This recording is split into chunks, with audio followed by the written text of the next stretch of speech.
유대인의 유월절이 가까운지라 예수께서 예루살렘으로 올라가셨더니 성전 안에서 소와 양과 비둘기 파는 사람들과 돈 바꾸는 사람들이 앉아있는 것을 보시고 노끈으로 채찍을 만드사 양이나 소를 다 성전에서 내쫓으시고 돈 바꾸는 사람들의 돈을 쏟으시며 상을 엎으시고 비둘기 파는 사람들에게 이것을 여기서 가져가라. 내 아버지의 집으로 장사하는 집을 만들지 말라 하시니 제자들이 성경 말씀에 주의 전을 사모하는 열심이 나를 삼키리라 한 것을 기억하더라. 이에 유대인들이 대답하여 예수께 말하기를 내가 이런 일을 행하니 무슨 표적을 우리에게 보이겠느냐? 너희가 이 성전을 헐라. 내가 사흘 동안에 일으키리라. 이 성전은 46년 동안의 지었거늘 내가 3일 동안에 일으키겠느냐? 그러나 예수는 성전된 자기 육체를 가리켜 말씀하신 것이라. 죽은 자 가운데서 살아나신 후에야 제자들이 이 말씀하신 것을 기억하고 성경과 예수께서 하신 말씀을 믿었더라. 유월절에 예수께서 예루살렘에 계시니 많은 사람이 그의 행하시는 표적을 보고 그의 이름을 믿었으나 예수는 그의 몸을 그들에게 의탁하지 아니하셨으니 이는 친히 모든 사람을 아시며 또 사람에 대하여 누구의 증언도 받으실 필요가 없었으니 이는 그가 친히 사람의 속에 있는 것을 아셨음이니라. 예, 예수님은 성전을 방문하시고 불같은 분노를 표출하셨습니다. 성전에서 벌어지는 일들이 하나님의 임재를 담아내는 거룩함과는 너무나 거리가 멀었기 때문이죠. 하나님의 자녀인 우리는 하나님의 임재를 사모하며 그분과 친밀하고 깊은 교제를 나누기를 원합니다. 하나님의 임재를 더욱 깊이 경험하기 위한 조건에는 어떤 것이 있습니까? 성전은 하나님의 임재가 약속된 장소입니다. 하지만 인간의 탐욕으로 성전이 오염되고 말았습니다. 제사장들과 결탁을 한 장사치들이 모여서 이득을 취하기 위한 술수와 거래가 난무하는 곳이 되어버렸죠. 예수님은 부패하고 타락한 그러한 성전 대신 당신이 지으시는 새 성전에 대해 말씀해 주셨습니다. 예수님이 친히 살아있는 성전이 되신다는 것입니다.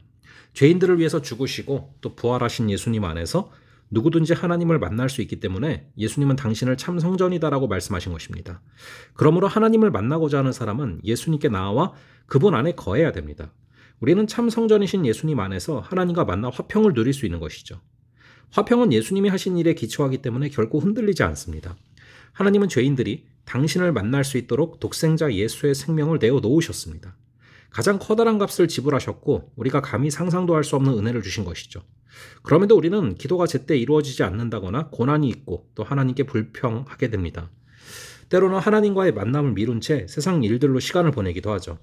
이런 모습에서 속히 돌이킬 수 있기를 바랍니다. 그리고 하나님과 만남을 허락하신 그분의 은혜에 감사하시기를 바랍니다.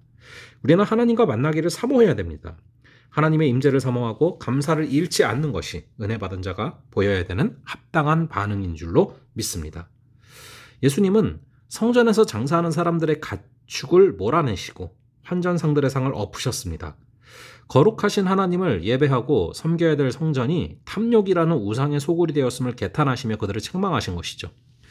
예수님은 단호하고 엄격한 태도로 성전을 정화하셨습니다. 사도 바울은 예수님을 믿는 우리가 성령이 거하시는 성전이라고 합니다. 따라서 성전을 정화하신 예수님의 단호함은 결국 우리를 향하게 됩니다. 과연 우리의 마음과 삶은 욕심과 탐욕을 멀리한 채 하나님의 거룩하심을 담아내고 있습니까? 세상 사람들이 자랑하는 돈과 명예를 부러워하며 하나님이 우리에게 주신 영적 부요를 하찮게 여기고 있지는 않은가 돌아볼 수 있기를 바랍니다.